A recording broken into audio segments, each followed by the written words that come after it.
সারা দেশে একসাথে ডাকাতের হামলা, অবশেষে জানা গেল ডাকাতের হামলার আসল রহস্য। এই ভিডিওর শেষের দিকে আপনারা সরাসরি ডাকাতের মুখ থেকে শুনবেন তারা কিভাবে এবং কেন এই ডাকাতি করছে। সারা দেশে একসাথে প্রায় 30 থেকে 40টি জায়গায় প্রায় 500-র কাছাকাছি ডাকাত একসাথে অ্যাটাক করেছে। ঢাকার বিভিন্ন জায়গায় মিরপুর, মোহাম্মদপুর, উত্তরা, সাভার, টঙ্গী, এছাড়াও ঢাকার বাইরেও বিভিন্ন জেলায় কিন্তু একযোগে এখানে অ্যাটাক করা হয়েছে। এখানে মানুষের মনে ভীতি তৈরি করা হয়েছে এবং এটি কে বা কারা করেছে তা আপনি একটু পরেই জানতে পারবেন। সরাসরি আমরা ডাকাতের মুখ থেকে শুনবো তাদেরকে কে এখানে পাঠিয়েছে এবং তারা একসাথে মানুষের ভয়ভীতি তৈরি করার জন্য বিভিন্ন ধরনের দেশীয় অস্ত্র ব্যবহার করে মানুষকে জিম্মি করে তারা ডাকাতি শুরু করেছিল আজকে রাতে। তবে সাধারণ জনগণ তাদেরকে প্রতিহত করেছে এবং সেনাবাহিনী তাদেরকে আটক করেছে। তবে চলুন শুনে নেওয়া যাক তাদের মুখ থেকেই আসল ঘটনা।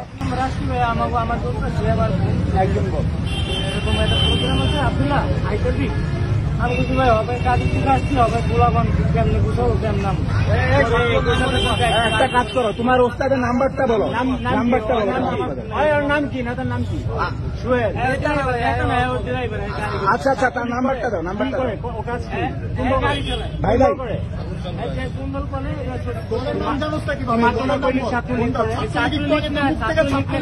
আচ্ছা আচ্ছা, তার নাম্বারটা দাও।